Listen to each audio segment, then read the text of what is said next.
ঈদ মুবারক ঈদ মুবারক। কি সালামি লাগবে পক্কাটা? ঈদের দাওয়াত লাগবে?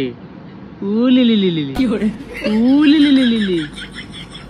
একটা মায়ের এককালে কানের বেলাটা বেলা ফাড়াইলাম। সালামি গণিত একটা জিভ লেলা লেলা হারতে হারতে আইসে। নিজের ঈদের কোনো হদিস নাই আর একজনের সালামি নিতে। অত বলদ মুই না নিজের খাইয়ে নিজের পরে আর একজনের সালামি দিতে যাবো মানে। अच्छा যার বউ নাই হ্যার ঈদও নাই। ठीक है কে হ্যাঁ সময় তো কইতে পারো না ভাই আমার বান্ধবী আছে এই নাম্বার গো নেন আমার বান্ধবীর সাথে গটর মটর হরেন। এ সময় তো এক এক চান্দুরে পাওয়া যায় না। এখন এখন আইসে ঈদের সালামি নিতে। ইস সোজা যেদিক যাইছে সেদিক রাস্তা যা জানো জানো এখন সাইড